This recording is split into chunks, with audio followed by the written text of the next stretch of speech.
En esta segunda parte, lo que queremos platicar con ustedes es la historia de los dinteles de Yaxchilán y explicarles un poquito qué son estas piezas. Hay muchas obras, obviamente, que han sido exploradas y excavadas dentro de la ciudad de Yaxchilán, pero vamos a poner atención específicamente en los dinteles porque son un conjunto bastante interesante, bastante llamativo y bastante, digamos, sólido para poder explicar algo que a nosotros nos parece muy interesante relacionado con el arte maya.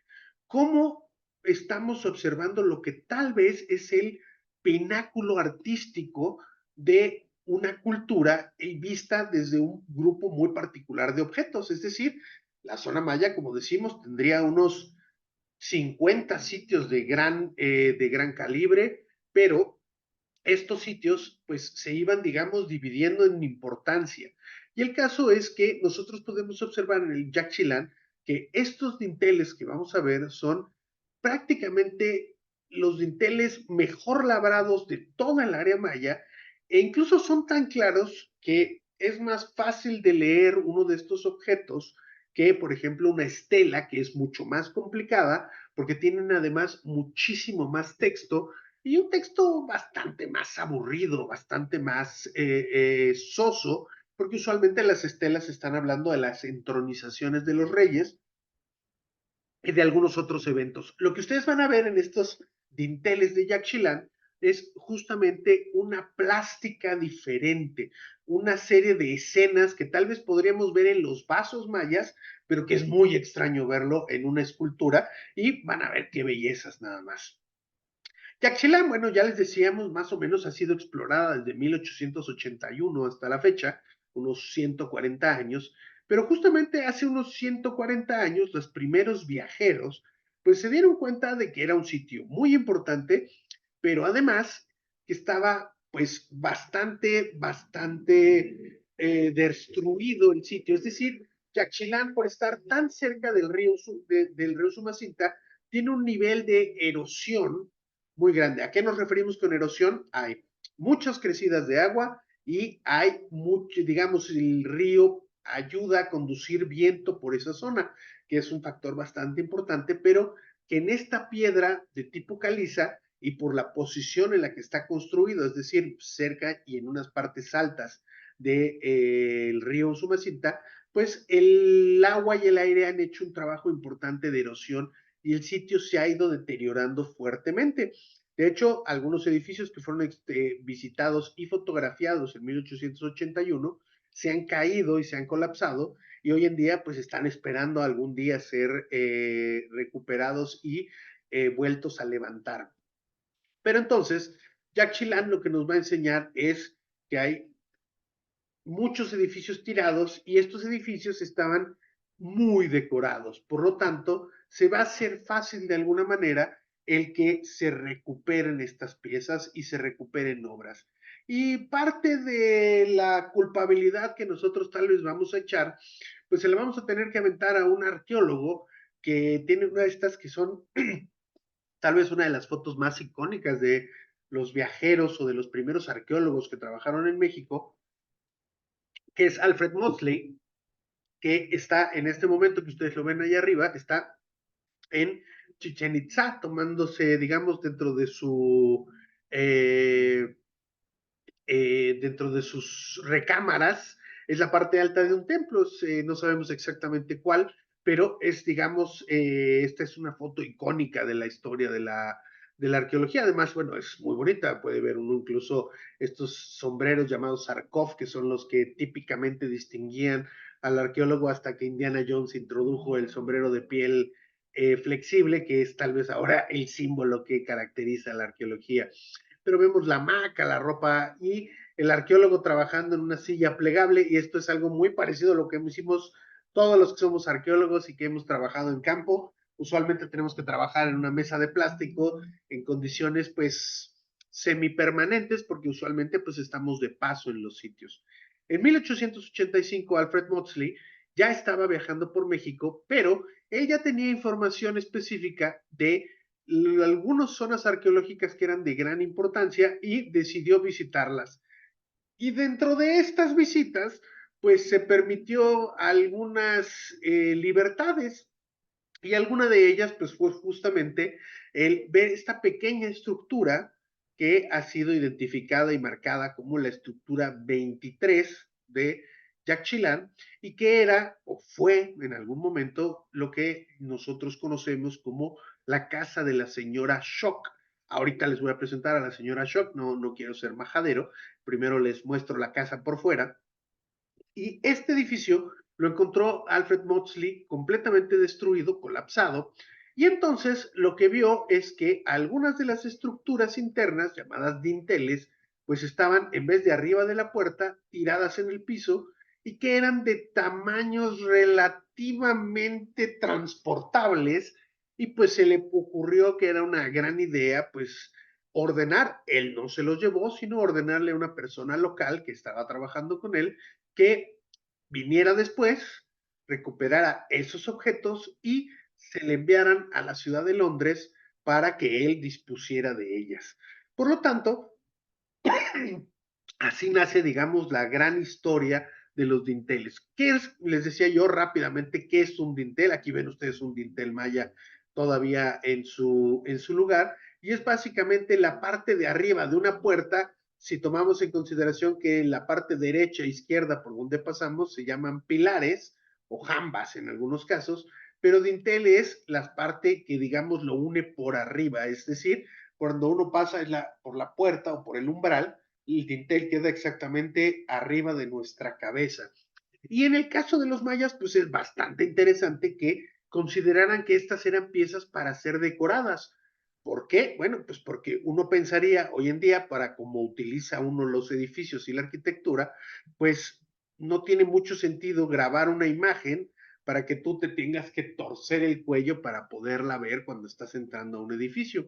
Sin embargo, aquí hay que recordar que buena parte de la actividad que se desarrolla en los templos sucede tanto adentro como afuera, es decir, en la zona oscura del templo, donde hay ceremonias que tienen que ver mucho más con la privacidad, y en la parte de afuera, porque usualmente estos templos están frente a espacios públicos. Por lo tanto, si uno está sentado en las escaleras por la parte de afuera del edificio, podría ver claramente los dinteles sin necesidad de hacer un gran esfuerzo. Y cuando uno está adentro, si está también sentado, pues justamente en el umbral puede volver a ver estas imágenes. Por lo tanto, es interesante que los mayas hayan considerado en algunas regiones que estos fueran objetos que podían ser transformados de forma artística. Y en el caso de Yaxchilán, los dinteles son de piedra caliza, es decir, la piedra un poco más común del mundo maya, que es bastante sencilla de tratar o de trabajar porque es relativamente blanda, es decir, no se necesitan instrumentales muy duros para poder hacer todas estas tallas. El problema es que si uno no hace esas tallas profundas, pues esas tallas se van a erosionar porque, como les comento, hay aire y agua, y esto obviamente pues daña muchísimo la calidad de las esculturas. Los dinteles se encontraban entonces en la estructura 23. No son los únicos, pero estos son los que tenemos mejor detallados, porque dejaron escrito tanto el arqueólogo como algunas otras referencias que se han encontrado en bibliotecas, dejan muy clara el arqueólogo Maudsley qué dinteles quiere a su encargado, y él los va a sustraer de este edificio 23, esta estructura 23. Y entonces vemos cómo se fueron el dintel 24, 25 y 26 que estaban en cada una de las tres puertas de la estructura 23.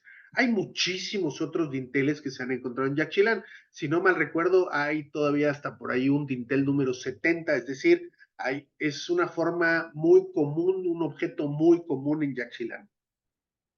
Pero lo interesante de estos dinteles es que solamente se pudo llevar dos de este grupo, que es el dintel 24 y el 25. El dintel 26 se quedó ahí probablemente porque es un poco más pesado, tiene un tamaño un poco más grande, y entonces se quedó el dintel 26 y ese posteriormente fue trasladado a la Ciudad de México. En esta, aquí la pueden ver ustedes, esta es la imagen del traslado e instalación de el dintel número 26 en el Museo Nacional de Antropología en 1964, pocas semanas antes de su inauguración. Vean ustedes, este es un dintel bastante grandecito, bastante ancho y por lo tanto se entiende un poco más que este objeto no haya sido saqueado como los otros. Ahorita van a ver los otros y son mucho más pequeños y son mucho más portátiles. El mensaje ahora se los voy a explicar en cada una de las piezas, simplemente quiero mostrarles dónde se encuentran estos objetos hoy en día. Y entonces tenemos un fenómeno muy interesante. Parte de la colección se encuentra en el Museo Británico, en el Salón 27, que es este. Aquí atrás ven ustedes la pared roja. Este es uno de los dinteles de Yaxchilán. Este es el 24, si no me acuerdo, perdón, 25. Aquí está. Y está enfrente de obras aztecas, huastecas, es decir, el Salón de México, así se conoce, el Salón México del Museo Británico, tiene chile, mole y pozole, y es un espacio interesante, pero difícil para, digamos, de digerir, porque hay muchos objetos de muchas culturas, algunos muy espectaculares, pero cuando uno lo visita, no se queda con la impresión de que haya entendido mucho de lo que es la historia de México o la arqueología de México, pero bueno, este museo pues tiene un historial negro relacionado con obras que llegaron a su posesión. Estas obras están en exhibición, estas obras entraron al Museo Británico más o menos desde 1890, que están registradas y que además fueron, digamos, donadas primero al Museo Royal Albert Hall, que es, digamos, el Museo de la Realeza en Inglaterra, es donde Maudslay las fue a votar estas piezas y posteriormente fueron trasladadas al Museo Británico porque, pues, digamos, pasaron por un proceso curatorial de investigación y se juntaron las colecciones de México, es decir, lo maya, lo azteca, y terminó en este Salón 27. Pero lo interesante es que estos, estos objetos obviamente son, como decía yo, tal vez algunos de los objetos mayas más importantes y más impresionantes que se hicieron. Por lo tanto, tiene un valor, pues, bastante significativo el hecho de que no estén en México. Curiosamente, por si ustedes se lo están preguntando, curiosamente nosotros hemos pedido de vuelta el penacho de Moctezuma 254,000 veces, pero nunca hemos pedido formalmente que nos devuelvan los dinteles de Yaxchilán. Lo hemos sugerido, pero no lo hemos hecho formal. Por lo tanto, pues, digamos, a veces es un poco selectiva esta memoria de la que queremos regresar. Piénsenlo ustedes, es más importante para una nación como México que nos regresen el penacho de Moctezuma, que es una pieza mexica, azteca, que bien que mal es la cultura que le dio paso, le dio forma al México que nació después de la independencia, que una pieza maya que tiene mucho menos relación con lo que nosotros hemos construido con historia. No sé si vaya con eso, pero es una de las lecturas que nosotros le damos al respecto. Nos interesa mucho que nos devuelvan lo azteca, pero no que nos devuelvan el resto de las obras, que también son importantísimas. Estos dinteles entonces se encuentran en el Museo Británico. Hay 5 o 6, hay ahí un fragmento volando, pero el 41, hace un ratito estaba yo leyendo, me parece que el 41 sí está en México, que es este, pero el 24, 25, 16, 17 y 15 son dinteles. Esos 5 dinteles están claramente en el Museo Británico. Hay uno más, no recuerdo ahorita el número, que se encuentra en Berlín, que salió en el mismo grupo de dinteles, que creo que, sin embargo, fue enviado de manera incorrecta. Nadie ha podido responder esa pregunta. Fue enviado de manera incorrecta al Museo Etnográfico de Alemania, de Berlín, y por lo tanto quedó la pieza en aquel museo. Pero estos dinteles llevan más de 100 años o casi 100 años de exhibición en el Museo Británico. Por lo tanto, cuando se va a inaugurar el Museo Nacional de Antropología en 1964, pues a las autoridades, digamos que les arde el hecho de que no tengamos los dinteles de Yaxchilán y se les ocurre una de las peores ideas de la historia, que fue ir a sacar los monumentos exprofeso de Yaxchilán, y entonces se trajeron, si no mal recuerdo, 17 dinteles y como 4 estelas Incluso iban a traerse 5 estelas, pero una la dejaron tirada y después un investigador la tuvo que regresar a su lugar de origen porque pues cuando la quisieron trasladar al Museo de Antropología pues no les dio la mecánica, no les dio el peso y decidieron dejarla literalmente botada. La tarea de regresarla a su lugar original pues fue hecha por otros investigadores en la década de los 70.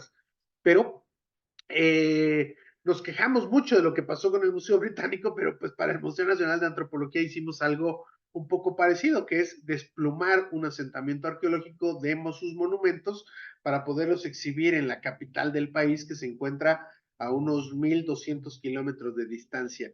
Es un poco una tarea sin sentido, aunque pues sí se ven muy bonitos los estelas del Museo Nacional de Antropología, pero sabíamos dónde estaban y estaban en edificios perfectamente construidos y elaborados en Yaxchilán. No entiendo para qué sacarlo, pero bueno, en 1960 la museografía se pensaba de otra manera y el Museo Nacional de Antropología marcaba un hito en la arqueología de nuestro país, para bien y para mal, pero marcaba un momento, un antes y un después. Aquí podemos ver algunos de estos dinteles que se encuentran en exhibición en el Museo Británico. Y ven ustedes, pues digamos, lo interesante de esta colección es que las imágenes no son comunes. Vean ustedes aquí cómo hay dos personajes, uno delante de otro, sentado, un hombre, una mujer. El hombre está sentado, digamos, en una especie de posición de realeza, está sentado sobre un trono, es decir, es un gobernante, y enfrente tiene una mujer que está haciendo una serie de penitencias con, digamos, una cuerda que le está cruzando por la boca y abajo tiene una vasija para recolectar la sangre. Esto es una práctica, ahora la voy a ver, la vamos a explicar con más claridad, simplemente les muestro esta obra porque justamente está en exhibición dentro del Museo Británico y se parece mucho a otra obra que forma parte, digamos, de los dinteles más reconocidos tal vez, o las obras más reconocidas del arte maya, pero lo interesante, insisto, es fijarnos que dentro de un mismo edificio, que yo les llamaba la casa de la señora Shock, pues vamos a empezar a encontrar escenas que son propias de la realeza, pero que ya van a tener cierta familiaridad, porque vamos a empezar a ver repetidos a estos dos personajes, que es Itzamna Balam y la señora Shock, que son, él es el rey, el gobernante de Yaxchilán aproximadamente entre el año 680 y el 730.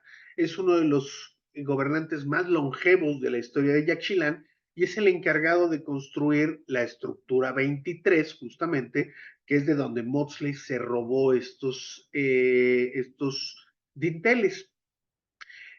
Y esto, insisto, es bastante interesante porque vamos a empezar a ver esta relación, digamos, política y a esta pareja repetida varias veces. Es decir, el edificio está decorado con escenas de ellos mismos o de los habitantes constructores del sitio de ese edificio, lo cual pues es verdaderamente espectacular.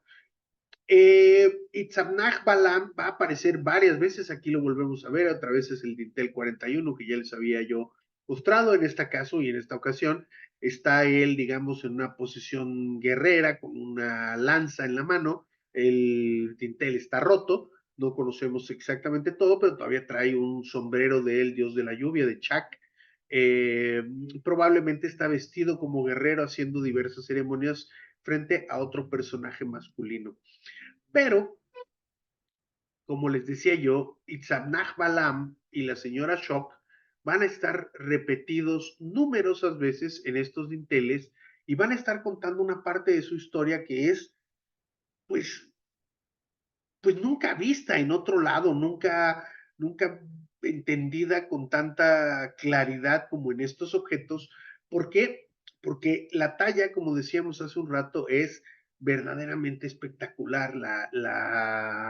Y en estos casos en particular, pues son dinteles muy bien conservados. Vean ustedes el caso de este dintel 17, pues no tiene el mismo nivel de conservación, como ustedes pueden ver, y no necesariamente es el mismo artesano ni el mismo acabado que el de estos otros dinteles. ¿Por qué? Bueno, pues porque este personaje, Itzamnach Balam, que es de hecho Itzamnach Balam II, es decir, es el segundo gobernante de Yaxchilán con ese nombre, pues él ordena la elaboración de estas figuras, pero obviamente pues son diferentes artesanos los que están trabajando y no todos tienen la misma mano, y por lo menos eso lo podemos ver entre los dinteles que están en el Museo Británico, el 24 y 25, y el 26 que está en el Museo Nacional de Antropología. Podemos ver esta historia de esta pareja de una manera muy interesante, pero además con un nivel de conservación muy elevado, y por lo tanto nos permite entender muy bien las imágenes, y es lo que ahorita quiero yo mostrarles. Este es el Dintel 24. Estaba cuando nosotros vemos el edificio 23 de frente, pues está del lado izquierdo, es decir, en la primera puerta del lado izquierdo estaba este dintel. Y lo que ustedes están viendo es al señor, al rey, Itzam Balam. Hay discusiones si es tercero o segundo, no, yo les digo que es el segundo porque digamos, le confío más a esas fuentes, pero lo van a encontrar también como tercero. Insisto, los nombres se repiten y esto pues genera un poquitín de confusión. Pero lo que vamos a ver es al rey Itzamnach Balam con una antorcha iluminando a la señora Shock, que está hincada y pasándose una cuerda con puntas de obsidiana por la lengua, es decir, está haciendo autosacrificio. Vean el nivel de profundidad de la talla en la piedra caliza, y por eso es que se ha conservado también, porque es muy profundo. Tiene sus cartuchos glíficos, es decir, explica quién es quién, qué fechas estamos viendo, pero podemos ver todo el ajuar de este rey y todo el ajuar de su señora, su tocado, pero sobre todo estamos además viendo el detalle de cómo se está pasando una cuerda con puntas de obsidiana para abrirse la lengua. ¿Por qué? Porque lo que está haciendo es una ceremonia de autosacrificio, y esta ceremonia de autosacrificio tiene, digamos, hay diferentes niveles, vamos a decir, como de penalidades, es decir, de qué tan fuerte lo puedes hacer. Hay gente que se pinchaba con una espina de maguey, hay gente que se pinchaba con otras formas de espinas, y hay grupos que eran lo suficientemente fervorosos como para hacer este otro tipo de rituales de autosacrificio. Lo interesante es también que el documento, es decir, como si fuera una hoja o un libro, pues está fechado. Este ritual de autosacrificio sucedió el día 29 de octubre del 709. Es decir, Itzhak Balam estaba en pleno gobierno y estaba, pues, eh, validando de alguna forma el lugar en el que iba a habitar una de sus principales esposas, que es la señora Shock. Por eso la estructura 23 se conoce como la casa de la señora Shock, porque además ella aparece constantemente. ¿Qué creemos? Que él es el rey, desde luego, pero ella probablemente tiene un poder político muy importante que tendría que estar relacionado con su posición y con quién es ella, es decir, de quién es hija, quiénes son sus familiares, etcétera, etcétera. Esta es, pues como ustedes ven, una obra verdaderamente llamativa. Los dibujos a lápiz, como decimos nosotros vulgarmente, nos permiten ver muchísimo más los detalles. Vean ustedes, aquí trae la llama prendida, se nota incluso la ilusión de las flamas, la ilusión del calor, y cómo está entonces los arqueólogos y la gente que se dedica a la interpretación de la iconografía maya, habla de que este es un ritual que sucede en la parte interior del templo, es decir, están oscuras y el Señor está iluminando las actividades que está haciendo la señora. ¿Qué quiere decir? Pues que es un retrato de una imagen nocturna, lo cual otra vez pues es muy, muy llamativo.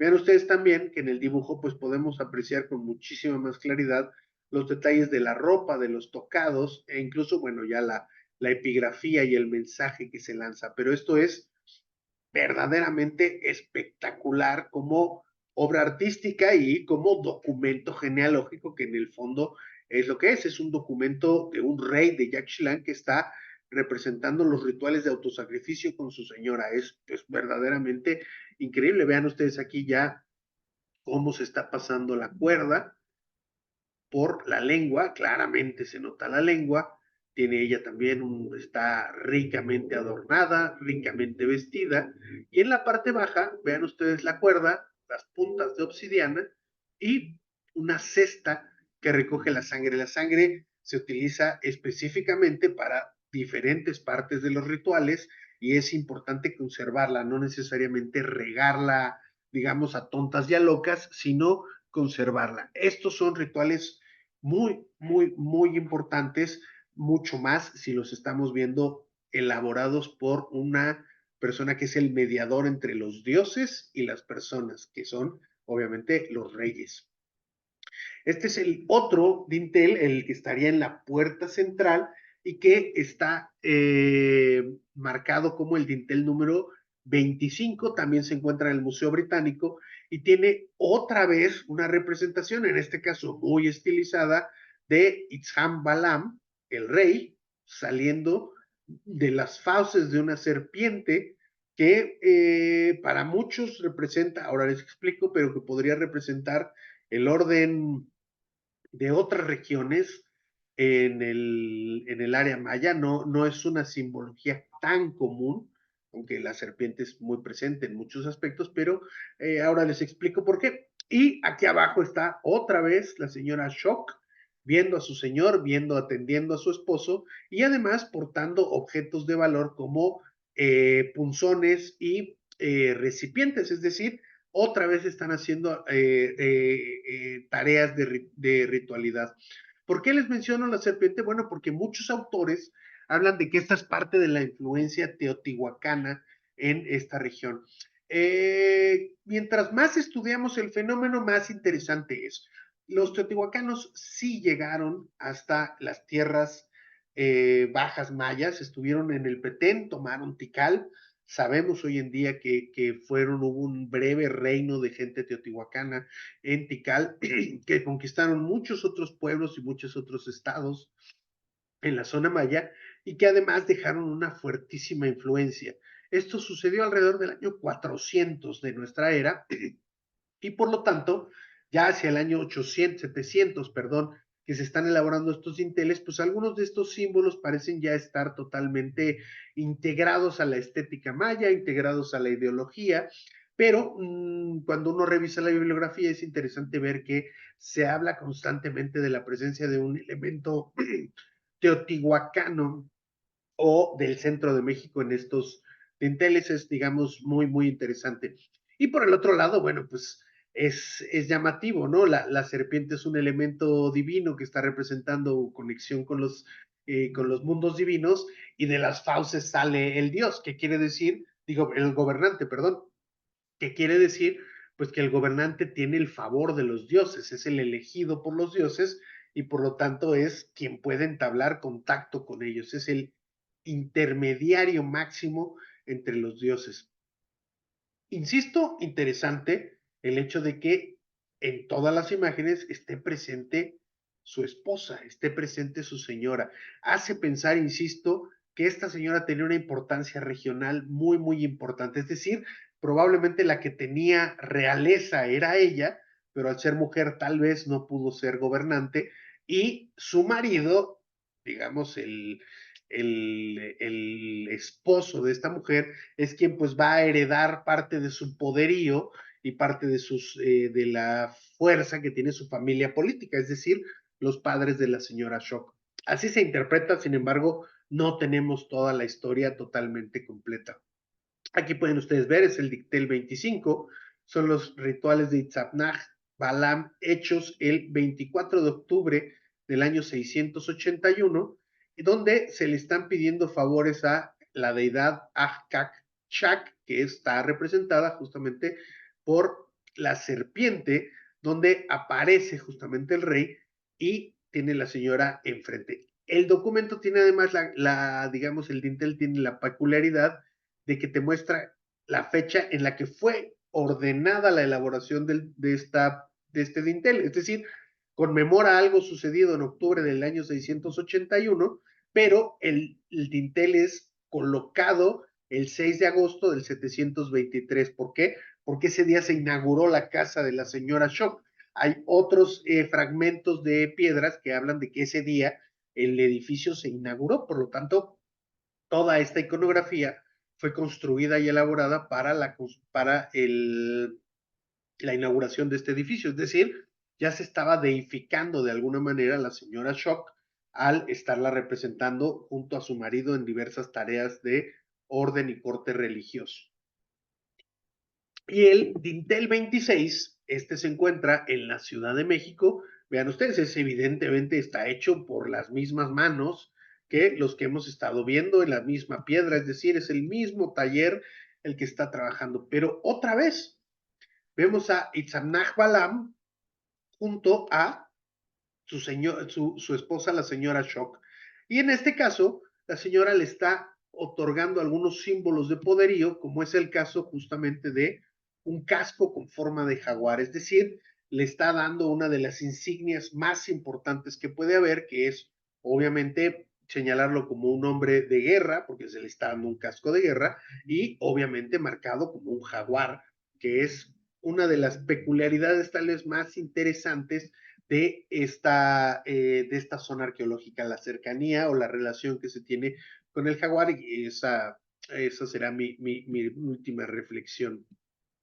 Todavía por ahí les decía yo, hay muchos otros dinteles, por ejemplo, este es el 53 y se exhibe en el Museo Nacional de Antropología, porque como les dije, para la inauguración de 1964 se trajeron un montón de piezas que no se debieron haber traído. Muchos de estos dinteles, en vez de estar en su lugar original ahora, están en una bodega en la parte baja del Museo Nacional de Antropología acumulando polvo. Por lo tanto, por eso les decía yo, no sé qué tanto sentido tiene a veces el que tengamos un museo tan grande, pero que no termina de mostrarnos del todo la grandeza de nuestras culturas, porque pues es imposible exhibirlo todo. Es un dilema importante de los museos que podemos platicar en otra ocasión. Y finalmente, lo que quería mostrarles un poco también relacionado con toda esta historia de los dinteles y toda esta historia que conocemos a través de la genealogía de Yaxchilán, es, por ejemplo, cómo los arqueólogos a partir de ahí tomamos temas que nos son de gran interés. Por ejemplo, una vez que vimos toda la genealogía de la ciudad de Yaxchilán y vemos estos dinteles, pues nos queda claro que el jaguar es uno de los animales más importantes en ese lugar. Pero no solo eso, sino que es el único lugar maya en el que toda la genealogía, absolutamente toda, tiene o en el primer nombre o en el segundo nombre jaguar. Jaguar emplumado, jaguar ensangrentado, pájaro jaguar, etcétera, etcétera, etcétera. Es decir, para ser gobernante de Yaxchilán, te tenías que en alguno de tus dos nombres llamarte jaguar, o tú te lo ponías posteriormente cuando fueras rey. Pero lo que se está explicando entonces es la relación sobrenatural entre el poderío político, la propaganda, que son estos monumentos, y la realidad que es cómo se utilizaba y cómo se beneficiaba a la sociedad de la utilización de estos animales que son de gran importancia en los ecosistemas, pero que además pues fueron convertidos en el animal arquetípico por excelencia de la guerra, de la noche y de muchas otras cualidades para los seres humanos. ¿Por qué? Pues porque el ser humano del mundo prehispánico consideraba al jaguar algo parecido a uno mismo, es decir, un equivalente a uno, es decir, una figura importante dentro del cosmos, y el jaguar era pues obviamente muy importante, y pues es una de las reflexiones con las que me interesaba cerrar la charla de hoy para que vieran pues justamente de qué nos sirve estudiar todos estos dinteles, además de la historia de las colecciones. Podemos empezar a retomar elementos como pueden ser las vestimentas, las actitudes, los rituales, o en este caso que escogí yo, el papel de los jaguares dentro de los gobernantes. Pero hay muchas áreas de este tipo que podemos estudiar y que esperamos seguir platicando con ustedes en otros momentos y en otras charlas de arqueología de bolsillo y profesor Panda. Hasta aquí hemos llegado y hasta aquí hemos querido platicar con ustedes esta historia de los dinteles de Yaxchilán. Les agradecemos muchísimo la presencia y antes de despedirnos los queremos invitar a que nos acompañen en nuestro próximo curso donde hablaremos justamente de pues algo que ya más o menos ustedes vieron en este rato, que es cómo podemos abordar y explicar el arte maya a partir de no solamente sus materiales y técnicas, sino además a través de la iconografía, lo que significan y lo que pudieron para lo que pudo haber sido utilizada en el pasado. Así que si les interesa, pues mándenos un mensaje a nuestras redes sociales y estaremos enviándoles información para que ustedes nos acompañen en este curso sobre el arte maya, tradición, cosmovisión e historia.